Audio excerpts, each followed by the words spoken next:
of the runs, you hear my homie? Hey everybody, welcome. We're here to talk a little bit about Living in Black and White today. My name is Rick McMann. I'm the creator, producer, director, writer. Even had a little bit of an acting role in Living in Black and White, but I'm here today with our two lead actors that were so instrumental in making this sitcom pilot a reality. We're going to get into a lot of things with them about what kind of give them inspiration for their characters, what motivated them for the role, how they even wanted to get into this business of acting. We're going to talk about a lot today, but really appreciate all of you joining us today. So I want to first start by introducing Mr. Nick Steitz here on my left. Nick played the role of Travis, a.k.a. Big Hoss. And I just wanted to welcome you here today and want you to share your thoughts a little bit about the role and what it meant to you to play the role of Travis. Yeah, thanks, Rick. First off, hell of a job. Phenomenal opportunity. I wasn't expecting to have that. And then out of the blue, talk about a pleasant surprise. So did my best. No acting experience prior to this, but gave it the good old college try. And, you know, it's funny, our first conversation when we talked, and you were telling me about the character, man, I kind of laughed because it's almost like you had me in mind when you wrote the character. And so a little bit of cheating because it was almost too easy, right? I mean, from Bakersfield, I'm from Central California and raised pigs in 4-H and FFA. So, you know, big trucks and cowboy boots are no stranger to them. So That's right.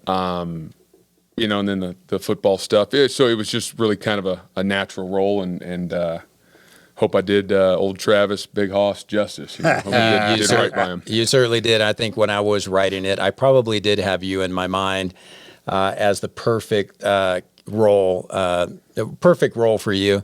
And for those that don't know, we do have two cities involved in this pilot, one being Denver, Colorado, of course. That's kind of one of the characters in our show, really, and that it's all based in Denver, Colorado. We have drone footage around downtown Denver for our opening theme music.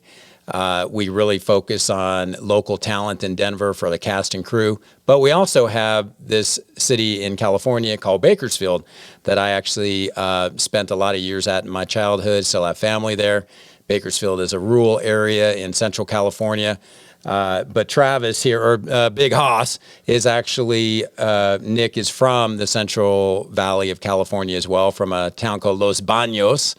Is it Banos or Banos? Banos. Technically, I think it's Banos. But if you're from there, it's Los Banos. That's how we say Los it. If you're Banos. from there, Okay, that's Los probably Banos. not the correct. Well, in Spanish is toilet, right?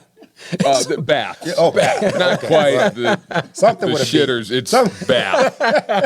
Rub it, yeah. The bathroom. Okay, but you know, Central Valley of California has had its share of comics talking negatively about it over the years, like the armpit of California. But I take offense to that. There's a lot of great people in Central Valley, California, Bakersfield, Las Banos?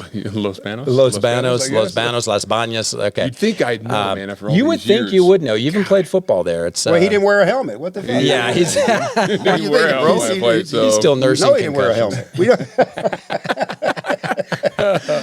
We don't. So it was a natural affinity for him to understand what Bakersfield was all about.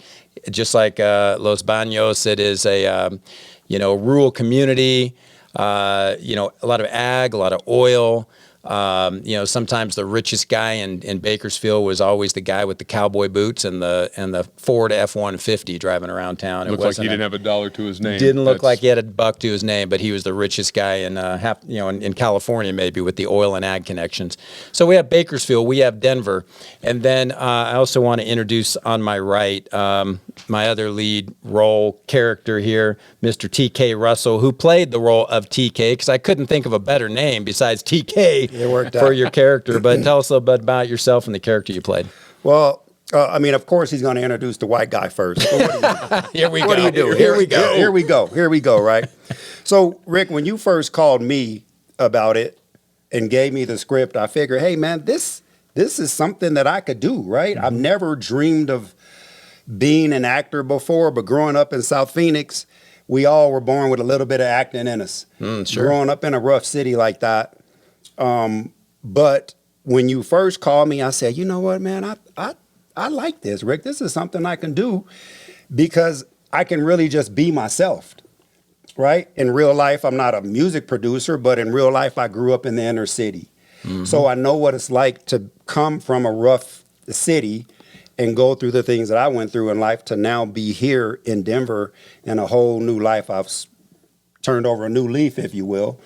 So it just kind of came natural to me, man. You know, every little kid sits up and think, oh, man, I could be Denzel Washington. I could do this until you get behind the lights. Right, Until exactly. you get on the other side of the camera, it's a totally different thing. But again, man, it was so much fun. And I learned a lot about the TV industry, the cameras, the different angles. Overall, I would say playing the role of TK just was right up my alley, man. It was, and you were supernatural, as was Nick here in your roles. And, you know, I think I told you guys before, part of my inspiration going back in my life is that I loved Eddie Murphy and Nick Nolte, for example, or Richard Pryor and Gene Wilder. Gene Wilder. I loved the comedy with the black man and a white man together, and how they, they really poked fun at each other. Their racial backgrounds, their differences culturally, and I think a lot of people have had fun with that context over the years. You can even think of Jackie Chan and Chris Tucker, for example. Right. It's still different cultures, not a black man and a white man, black man, Asian man, but just differences. Differences in culture, and I think that was my inspiration for writing this. Was that I always found that comedy to be super funny. So when I cast you as the successful black man originally from the inner city, that's you naturally, right? And you are a successful black man and from the inner city, from Phoenix, and so I think that did come natural, and it showed in the rehearsals that we did. Same thing with Nick here, but it was interesting because, as you said, neither one of you had ever been behind a camera, had ever acted. So not that kind of camera. So we were, what kind? Mugshot, headshot, what? Cut. So we, so there were differences in where, TV, we're getting close-ups of you and your facial expressions and what you, kind of your eyes and how to use your eyes and your acting and even the things you would say. So one thing that I really enjoyed, and that, going back to the inspiration of, say, Richard Pryor, Gene Wilder, is the directors of those movies that they were in used to just let them improv. Right. And they used to just let them freestyle. And so part of what I let these two cats do was freestyle and improv. And so I had a script, and we probably used about 80% of my script, but the other 20% was a lot of these two just adding their flair to it, their humor, their flair, that made it hilarious. And I've got a couple of those I'll share. But do you want to add on top any of these comments I'm making about you guys and about the rehearsals? No, overall, it was fun. You don't know what you don't know. And the cool thing about this, I think for me, because, the way I'm wired, like I'm wanting to know, well, how much did you want me to talk about early on? Like I'm sitting here, I'm a seat of the pants kind of guy, and I didn't know what to expect. I just went for it and just rolled with the punches, listened to you, tried to be coachable and a good sport, and it all just kind of flowed and happened naturally. I mean, and I've told you, in private, like how this all came together so fast. I just think that's just how stuff's produced and done. And you're like, no, like this usually a lot more takes and a lot more goes into it. And, we did all this in a relatively short amount of time. So I thought that was pretty cool. But I just didn't know what I didn't know. So I don't know any different. Well, and you, I remember you, both of you, but specifically you, we'd be rehearsing and you're like, how am I supposed to memorize all these lines? Right. And we were doing it we wanted to prove we could do this efficiently, quickly, but we also wanted to do it right and professionally. And so I told you guys, trust the process, where it's normal to feel like, boy, we only have like 2 weeks until we shoot this thing, and I'm still not off book yet. Right. It was overwhelming. It was overwhelming. When I first got that script, I said, holy shit. I'm like, how am I supposed to remember all this? I mean, then I thought about it. I said, you know what? You can remember rap songs from the 70s and the 80s. You should be able to remember this. And if you remember, I was going on a cruise. I do. And Rick was like, dude, You got to take your lines and you got to study your lines. And I did. I took them and I came back and we nailed it. Yeah. But to your point, not knowing what you don't know until you know, right? I mean, I was scared, man. I'm going to be honest with you guys. I was nervous. I was scared. I'm like, well, I don't want to screw up. I don't want to be that guy that's cut. So it was fun, man, to actually get it down. And I would say Nick and I worked really well together, just feeding off of each other. And backstory, we'd only met one or two other times. Yeah. So I think when we finally started reading the lines, we just kind of meshed and gelled, and voila, man. And I know you guys are going to love it. Yeah, definitely. And when it comes to the memorization of lines, for example, one thing you learned as an actor was it's not really about memorizing the lines. Right. It's knowing the story and knowing the context of the scene that you're in. Absolutely. Because at the end of the day, I used to always tell you guys, I don't want you to have every word for word in the line. I want you to be able to just know the story and say it how TK would say it, or say it how the Big Hoss character would say it. Not necessarily how Rick wrote it, as much as I tried to write it in a way that I wanted that to come out. That took a lot of pressure off, Rick. Yeah. It did. It took a lot of pressure off when you said it doesn't have to be verbatim. Because I'm thinking these actors are all robots. Mm-hmm. And when you said don't be a robot, it just kind of released the tension, and I was able to just speak freely and say it in my words. I'll guarantee that there's directors or writers out there right now that if they look at this, they may say, no, that's bullshit. I want them to say every word for word for word, because this is my script, and they get protective of their script. Yeah. In our case, I think what helped really with the whole production and why everybody had so much fun is I really wanted this to just be everybody's a big collaboration of taking all of our strengths. Yeah. Even though I wrote it and cast it, I didn't want it to be like, oh, this is all about what Rick wants. This is collaboration. And when we collaborated, it was amazing how all the cast and crew came together to I think, take it to another level. Yeah, because you weren't a dick. Tater. I mean, you know what I mean? You let us. I was literally just about to say you were great to work with, but yeah, you're right. You weren't a dick, and you kind of let us be us. Yeah, he did. And you gave a bunch of guys you knew fairly well personally, but never had acted before, never worked with in that capacity. I think you gave us enough rope to be dangerous or to hang ourselves, and we didn't. So I don't think we did, but yeah, that was pretty cool. Yes. And I'm gonna give one of you two, and it might have been you, Nick, credit for one of my favorite lines that was added into the script when you first come to the door and TK answers the door. Oh, that was fun. And Nick says, "Hey, I should say." Oh wow! They even have butlers in this neighborhood. I mean, we're dying laughing in rehearsal. It's funny. And quite frankly, there were times I'd look at TK and I go, "Are you okay with that?" Are we okay? Yeah, I'm like, dude, come on, man. We bounce these off each other. We want to make sure, look, we want to push the edge of this when it comes to, And I think we did a good job. But we don't want to, go too far where we're gonna be offending people. So thick skin, man. Thick skin. You have thick skin when you come from where we came from, Bakersfield and Los Baños. It's just a different side of South Phoenix. You guys didn't grow up with silver spoons in your mouth, and I certainly didn't grow up with a silver spoon in my mouth, but when I first read the script, we didn't know that it was really going to touch on to the climate of where we are, and not only this country, but the world, right? 100%. So it just kind of tips on the things that we can go further with in the different episodes. 100%. I feel 100%. We, a year ago when I wrote this pilot episode, look, the world's been divided for a while, right? True.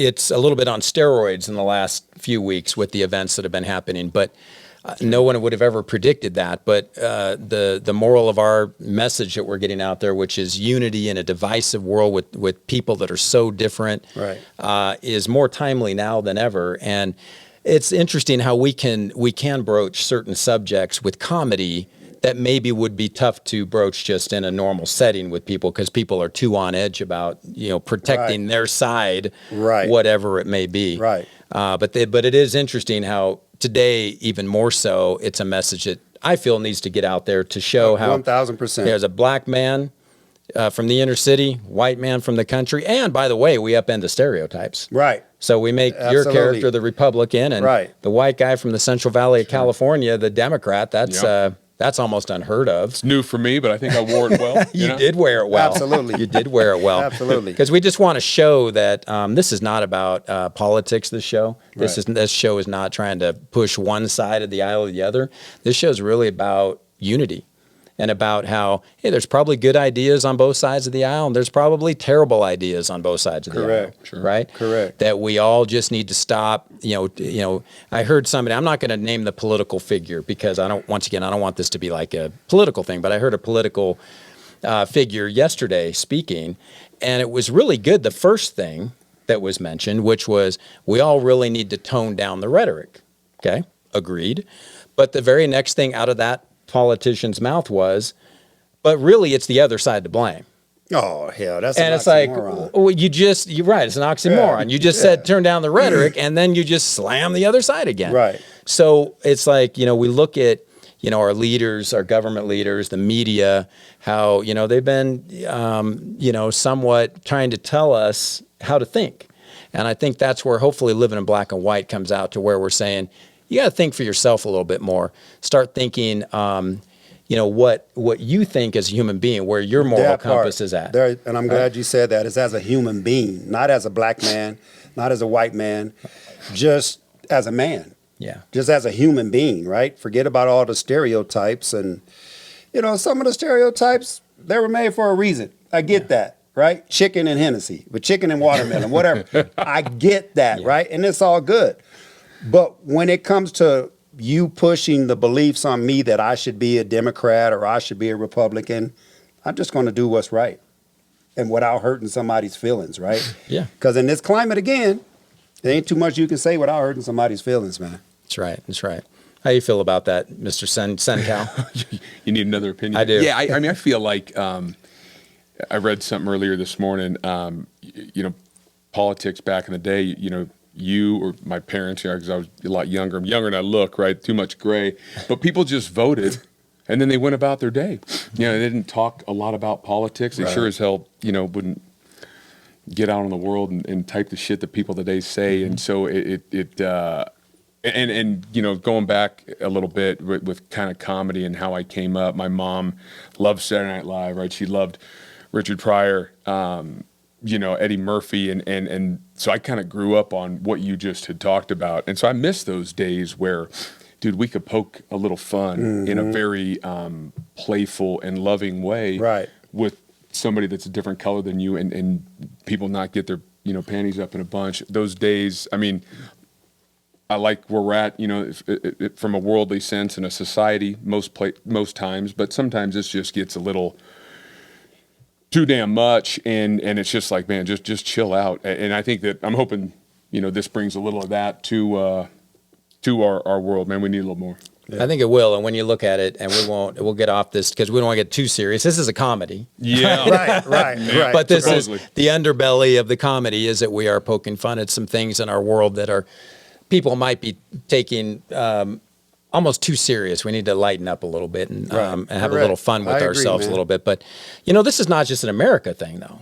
This is around the world. Right. I mean, if you look at it, in Europe and Asia and Africa, the people are protesting governments, and there's racial divide, and there's cultural differences, and there's religious differences. And this is happening all over the world. And it just seems to me like this message hopefully will reach the whole world in that we need to really all take a step back and see just each other as our fellow brothers and sisters. Agreed. Here on this planet. And I think we can do a whole hell of a lot better. With that, I also want to, before we go any farther, I see our director of photography behind the camera here. We got to give a shout out to Luis Tavel. Woo! Hey, Beagle. Luis Tavel. We also had another co-director of photography, Alex Todorica, who's not here with us today. But these two, Luis, super instrumental. I don't know if people understand how challenging it can be. It's one thing to write a script. It's one thing to want to act in something. It's another thing to find really talented tech guys that know how to use a camera effectively, that know how to edit, that know lighting, that know audio. And we had two incredibly talented directors of photography that help with this pilot that they learned a lot too, just like we me as a creator and these two as acting for the first time. We all had steep learning curves in a lot of ways. Our directors of photography, they have a lot of experience in other avenues of what they do, but this was their first TV series. So Luis, you're the man.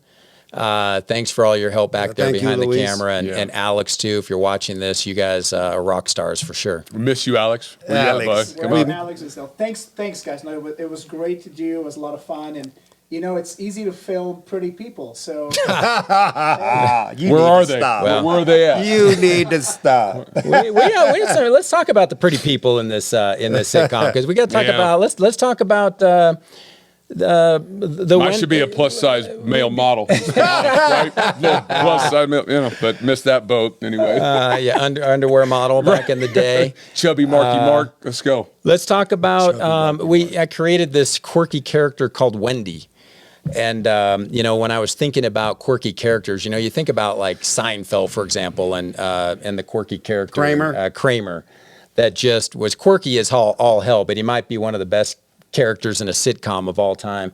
And I was trying to think, how can I create a quirky character that is not copying anybody, obviously, but just, somebody that would be, out there that's just different. And so we come up with Wendy, which is three kind of, I call them the cougar entourage of our rap star Lil Pax. And they say everything together. They do everything together, and they try. Do they? Yeah, do tell, TK. Cut.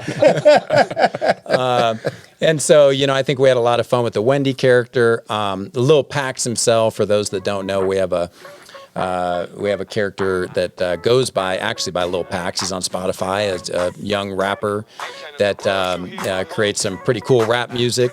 He actually created the theme song, Livin Black and White, for our main theme music. And he did really great, too. Very talented. Yeah. Very talented. But you had another song, didn't you, for somebody else? We did. So once we had the Lil Pax rap for TK's character, I thought, I'm missing something here. And we needed kind of the walk-up song for Big Hoss. Yeah. So I've got a very talented brother, Mike. Shout out to you, that created Tailgate Tango, which is the country song that is the walk-up song for Big Hoss. And once I had that, I felt like, okay, we've got the rap music that's going towards TK. We got the country music to Big Hoss, and then lo and behold, this past year, Beyonce wins Country Artist of the Year, or Country Album of the Year, one of the two. Yeah, album. And we have this mix of hip hop and country in our culture today. You got Post Malone, you've got these incredible artists that are going into the country scene. So I'm looking at our show, going, hey, we're also right there with mixing country and rap in terms of the music, the characters. So that was a cool add-on. Yeah. And one of my favorite artists is a country artist, and that's Garth Brooks. Yeah. Who would have thought? Could you name another country artist? You think you got two? Kenny Chesney. Okay. Kenny Chesney. Here we go. Kenny Chesney. On your toes. Kenny Chesney, man. I'm out there in it, man. Well, can you name a couple rap artists for us? Besides Tupac? Yeah, come on. I mean, dude, Dre. Who? Jay-Z. Oh, Dre. Snoop. Eminem. Let's not forget Eminem that. Doesn't count. Yeah, 90s hip hop is. That's still kind of my go-to. Yeah, I absolutely love it. Warren G. Okay, yeah. And then kind of more from northern than I am from Southern California. So you got that E40. You got just all the guys that come out the Bay. Yeah, Too Short. Mm-hmm. Yeah, but that breaks another stereotype, right? In my neighborhood, it wasn't about country or Western, right? Right. Yeah. But in your neighborhood, I'm sure it wasn't about Tupac, Biggie, but if you venture out a little bit and open your ears, you may hear something that you like. Sure. And not just because he was black or because he was white, because, Milli Vanilli did his thing, bro. Does Run DMC count? True. Run DMC? Absolutely. Okay, that's a Pioneers. Bakersfield thing. You know, pioneers of They're it all, right? pioneers, Run DMC. With the Aerosmith and doing their thing Absolutely. there. Yeah. Walk this way. So yeah, a lot of timely intersections here with music in our show. So we talk about Little Pax, and we talk about Little Pax's dad in the show, and I had to write in a character for Little Pax's dad, and we also know Nick and I have a great friend of ours, Mark, shout out to you, that plays the stoner snowboarder dad named Ryder of Lil Pax. And and he was kind of a method actor, wasn't he? Oh, he fit right in, dude. That was his character for real. Yeah. Yep. Yeah. I mean, you wrote all these characters for us. TK was TK. I Right. was Big Hoss. Mark is Ryder. Little Pax is in real life Little Pax. Right. Yeah. I mean, so we kind of all were, I guess. We also have the rising up and coming hip hop artist Ariana is the character. Oh, Liv. And Liv Yeah. Moody. Liv, shout out to you. She nailed that character. She did. And honestly, it's funny when I'm writing this. I didn't know Olivia at the time, and but I was writing this in, and after I got to know Liv more, and she nailed her character. I'm thinking for the future episodes, that's going to be a character we want to explore a little bit more and to have more instrumental into future episodes. We also have Brooklyn. That's your live-in house manager. Now this gets a little risque now. Yeah, this gets interesting because It does. we're not going to give anything away, but we're trying to keep this a little questionable. Like, what's her real role in this house? What do you think? I can't tell you.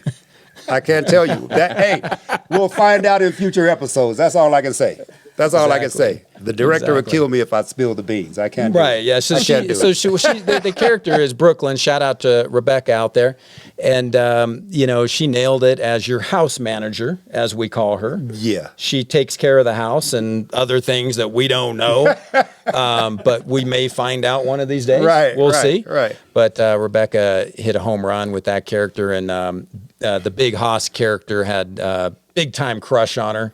In the scenes with that's kind of part of how we portray Big Hoss's character to being really wanting this free room, not only because it's a free room, but now he sees that this house manager Brooklyn's there every day. So any thoughts on a Brooklyn? lot of thoughts. I mean, she's phenomenal. So we're sitting there and her and her, I guess, turns out fiance, right, come in.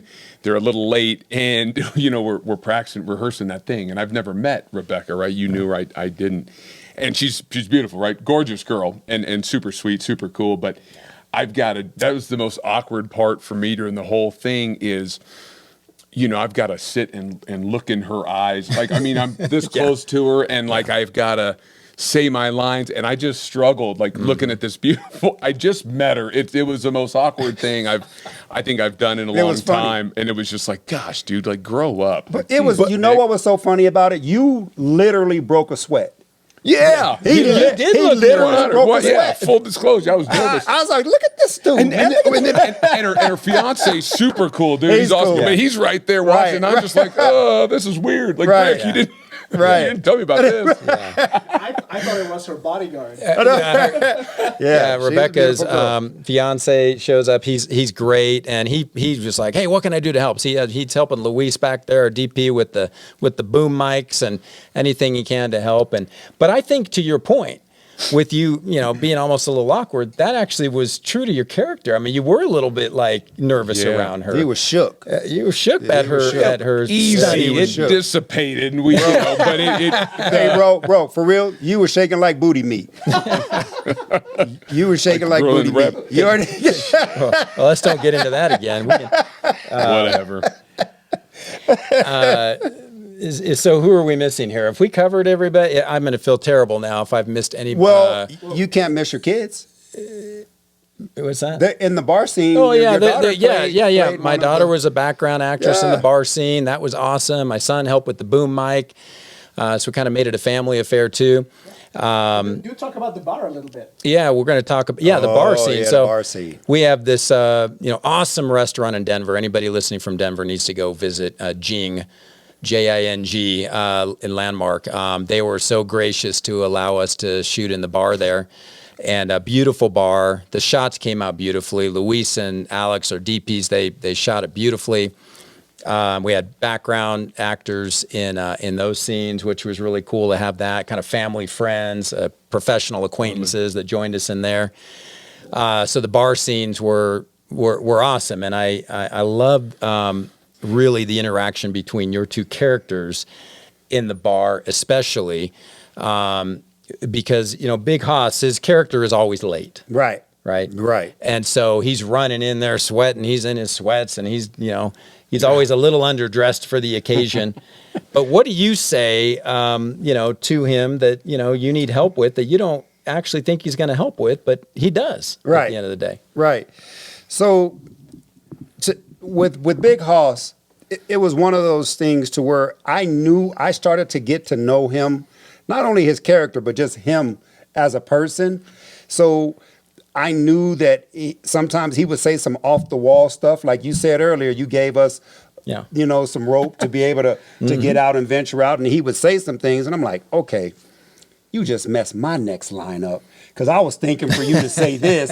But it worked out perfectly, man. And so I just feel like Big Hoss, Travis, we fed off of each other, bro. And that bar scene, when he helped me to come up with that name of that song, the Tailgate Tango. Hey, man, genius, man. Yeah. You guys are genius, man. Yeah. The guy's a He's a genius. genius, old Trav. Yeah. And we had Nick here, flirt with the bartender. That's who it was. Mia. Sam. Leah. But it was Mia in Mia, the script. shout out to you, Mia, for playing an awesome bartender. But the character of Leah, you and her had to flirt it up a little bit. Yeah. So how'd that go? Once again, you threw me out there to the wolves with the ladies, and I, had to not be too nervous. She was great. And I think that bar scene was super cool. Jing does have an awesome vibe. We've been going there for years. I mean, it's one of our staples. And then to TK's point a minute ago, I mean, obviously schedules are kind of tough, but he is like a dude I'd hang out with outside of this. And so I think, I think we had a good understanding of each other and backgrounds and shared some personal stuff early on and we're kind of playing these roles that are not too far off from who we maybe really are, closer than you'd think. So I think we were able to kind of, things would just kind of roll and we'd play off of each other. But yeah, we'd say some off the wall shit that would, confuse the other guy. And we had some good laughs. But yeah, I think that synergy, I know that word gets overused a little much. But yeah, we think we had some good vibes going for sure. I agree 100%, man. Kept it light in rehearsals. These two truly, I think, could have been stand-up comics. Maybe they will still be stand-up comics at some point, that they would keep it light. It's funny because a lot of our cast and crew didn't know each other. I knew a lot of them, but for a lot of them, it was the first time meeting each other. But these two, just being who they are as just funny guys, would just say things to just really lighten the atmosphere when it needed to be lightened a little bit through rehearsals, and just made everybody bond that much more. You want to know something? Who else was really great that we didn't forget? We saved the best for almost last. Was Ann. Yes. And you want to talk about behind the scenes type of stuff, behind like advice that she would give, and little wardrobe fixes that you would never even think of doing. Ann was that lady. Yeah. Shout out to Ann, our co-producer, co-director.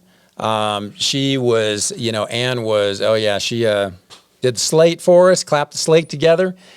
Ann was one of the first people I called when I was writing the script, and because Ann has also produced other independents, and I kind of went through what I was doing, and I said, I need you to be my co-producer. If this is going to happen, I need you to be my co-producer. And she was willing, she was ready to do it, and she jumped in and it was instrumental. She would read the lines that I was writing and say, I'd change it to this. She's definitely much more of a writer than I am, by the way. She's a very good writer. And then, even on the set, like you said, helping out with different things, maybe how to deliver the line. Right. because I was also acting in it as Bobby. Exactly. And so, the last person I was even thinking about was my own character. Exactly. You're right. And I've done this before, and I'm like, oh God, I got to develop my character here too. But I'm helping you guys and rehearsing and directing and trying to figure out the blocking and everything that goes with it. So I want to play director here for a minute. What about the Bobby character? What can you tell us about the Bobby character? How did you come up with that? I think it was once again reversing the stereotypes a little bit to where I wanted Bobby to be your token white friend, so to speak. Right. From the hood. Right. Rather than, I think sometimes it gets played up that, the white man has the token black man friend. Right. And that's a stereotype. But at the end of the day, I wanted to be kind of your token white friend from the hood, where it just tried to speak a little bit too much like he's from the hood, but he obviously can't, so he doesn't really fit in. Right. It's like, yo, homie, but it just doesn't come off right. A little bit of Malibu's Most Wanted. Exactly. I say exactly. Mally, you say boo, Mally, boo.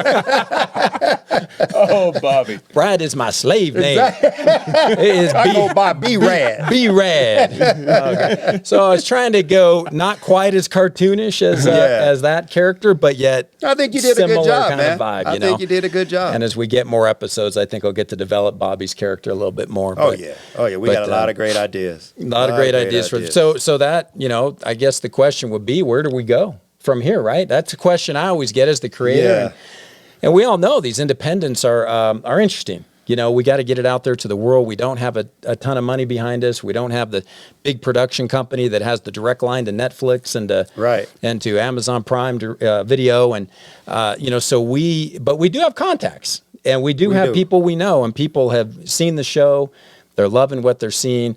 But at this point, we're going to get this thing onto YouTube, get it out to the world, because once again, I don't think this is just an American message. Right. I think this is a world message. It is. And we're going to see where this thing hits. We're going to hopefully, get millions of viewers. Absolutely. Where it can't be denied that it's a show that needs to be built out for an entire season or more.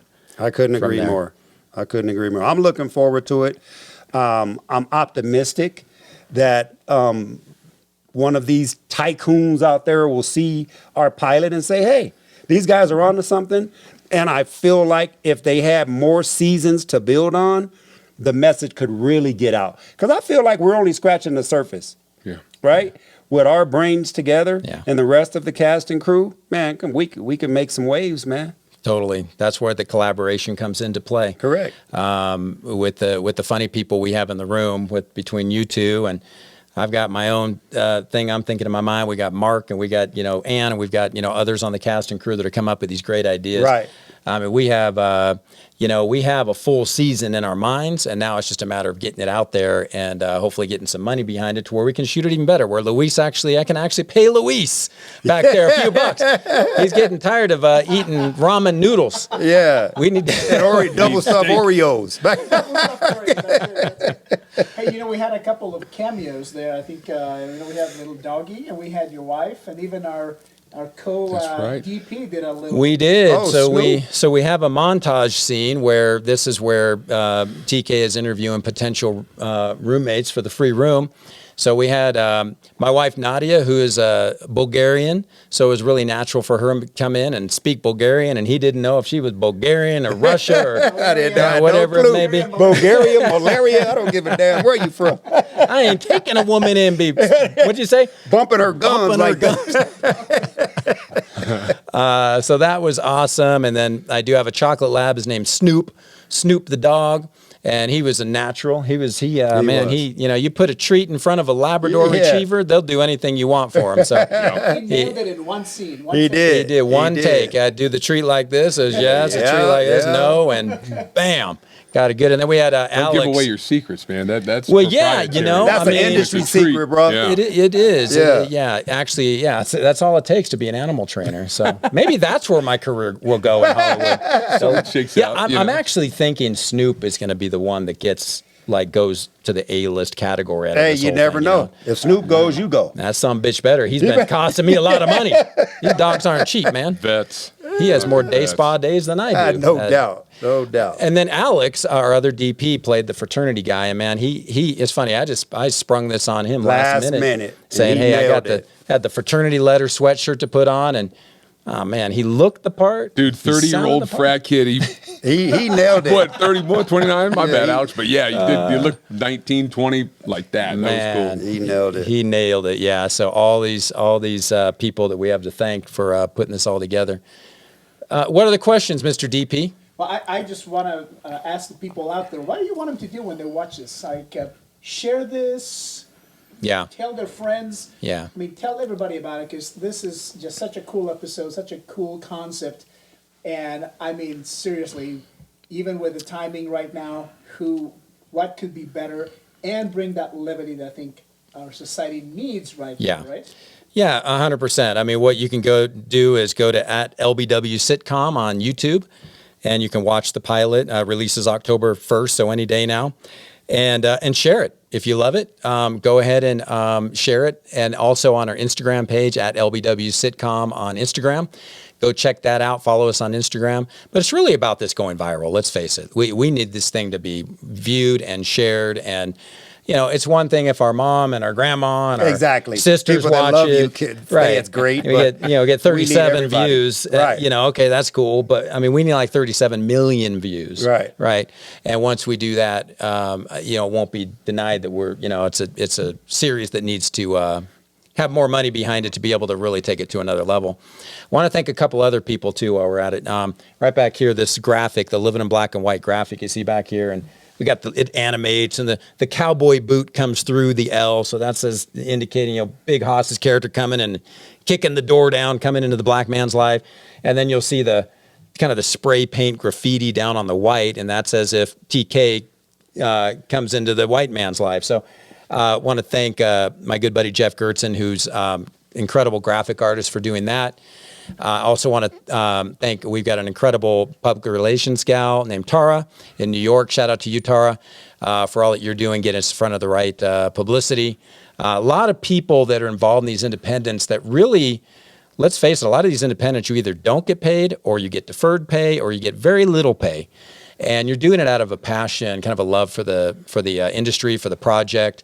And I think I want to ask you guys about that too, because you obviously I might have bought you lunch, Or you get pizza at BT's house. Get your pizza at BT's. right. Thanks, No, literally, Charlie. it was a ham sandwich. Yeah. We did all this for a ham sandwich. Yeah. Basically. But tell me why. Tell the world why. Yeah, I mean, you know, here's the thing.